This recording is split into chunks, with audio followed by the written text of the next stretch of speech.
नमस्कार. मी वैशाली गराडे आज आपल्याशी संवाद साधत आहे. आजचा विषय आहे की मुलांचा शाळेचा डबा देताना आईच्या होणाऱ्या चुका. गेली 22 वर्ष मी या मुलांशी संबंधित आहे माझ्या प्री स्कूलमध्ये. तर मी पाहिले की आईच्या काय चुका होतात डबा देताना, मुलांचा डबा देताना आईच्या काय चुका होतात या मी स्वतः पाहिलेल्या आहेत. तर त्या मी आज तुमच्याशी शेअर करणार आहे. पहिली चूक ती म्हणजे डब्याची निवड. डब्याची निवड कशी असावी? मुलांना स्टीलच्या डब्यामध्येच टिफिन दिला गेला पाहिजे. त्यामध्ये एका छोट्या डब्यामध्ये भाजी आणि शेजारी दुसऱ्या डब्यामध्ये पोळी, फुलका असं दिलं गेलं पाहिजे. काय होतं, बरेचशा महिला पालक प्लॅस्टिकचे डबे वापरतात. प्लॅस्टिकच्या डब्यामध्ये जर गरम भाजी, गरम चपाती ठेवली तर ते मुलांच्या आरोग्यास हानिकारक आहे. त्यामुळे शक्यतो प्लॅस्टिकचा टिफिन हा वापरूच नये. स्टीलच्या डब्याचाच, टिफिनचाच उपयोग करायचा आहे.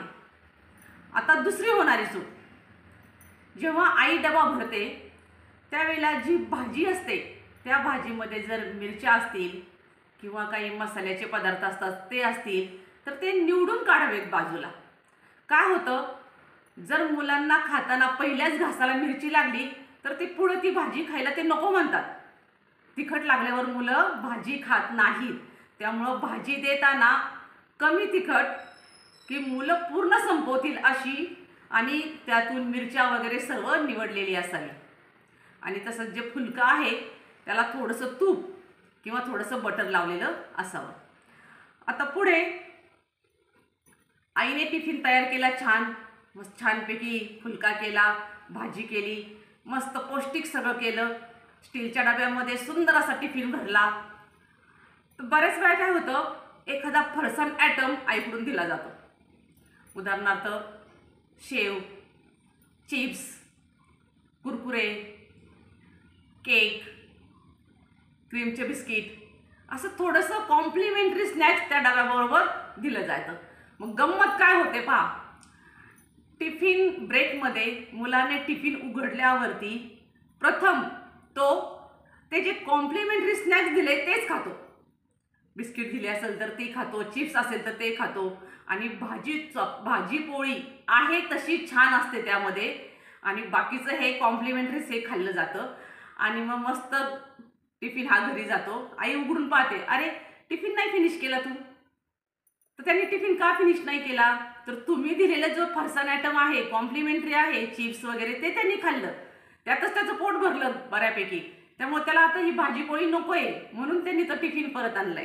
तर शक्यतो लक्षात ठेवा की टिफिनमध्ये भाजी पोळी दिल्यानंतर जर तुम्हाला द्यायचं असेल तर त्याच्याबरोबर 1-2 ड्रायफ्रुट्स द्या किंवा काकडीच्या 2 स्लाइस द्या किंवा गाजर द्या, असं काहीतरी द्या की जेणेकरून त्यातून मुलांचा समतोल आहार होईल आणि पोषक होईल. आता पुढे आपली जी मुलं आहेत ही साधारण 2 ते 6 वर्षांच्या मुलांसाठी ही सूचना आहे. जी 2 ते 3 वर्षाची मुलं आहेत जी आता नर्सरीमध्ये शिकतात, तर यांचा जो डबा आहे तो कसा असावा पहा.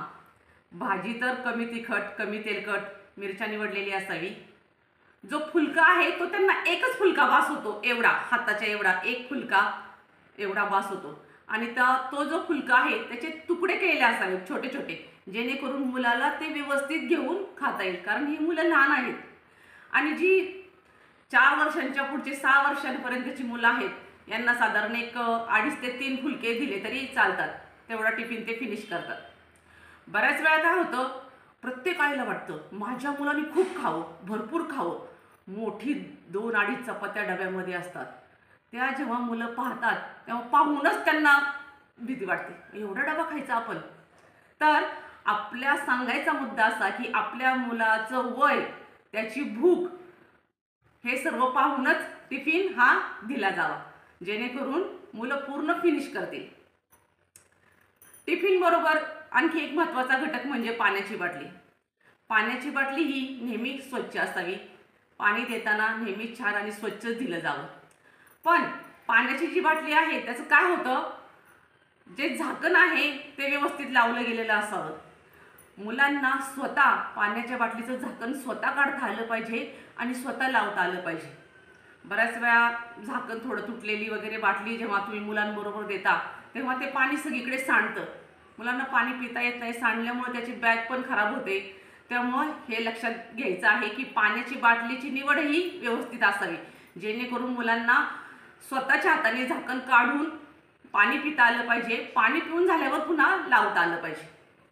तसेच पुढची गोष्ट म्हणजे मुलांची जी टिफिनची बॅग आहे त्याच्यामध्ये टिफिन, स्टीलचा टिफिन, छान अशी पाण्याची बाटली आणि त्याच्याबरोबर एक छोटा नॅपकिनही असणं गरजेचं आहे. जेव्हा टिफिन ब्रेकच्या वेळेला मुलं हात धुतात, हात धुतल्यानंतर ते नॅपकिनला छान हात पुसू शकतात. नॅपकिनला हात पुसल्यानंतर टिफिन खाऊन झाल्यानंतर पुन्हा मुले हँडवॉश करतात. हात धुवून झाल्यानंतर पुन्हा नॅपकिनला हात ते व्यवस्थित पुसू शकतात. त्याच्यामुळं स्वच्छता ही छान प्रकारे पाळली जाऊ शकते. म्हणजे नॅपकिनही तेवढाच महत्त्वाचा आहे. तर डब्यामध्ये तर मुलांचा जो हा डबा आहे, शाळेचा डबा जो द्यायचा आहे, त्या बॅगमध्ये स्टीलचा डबा, सुंदरशी छान पाण्याची बाटली आणि त्याच्याबरोबर एक छानसा स्वच्छ केलेला धुतलेला नॅपकिन असणं गरजेचं आहे. गोष्टी खूप छोट्या आहेत पण मुलांसाठी खूप महत्त्वाच्या आहेत. माझा संपूर्ण व्हिडिओ तुम्ही पाहिल्याबद्दल धन्यवाद.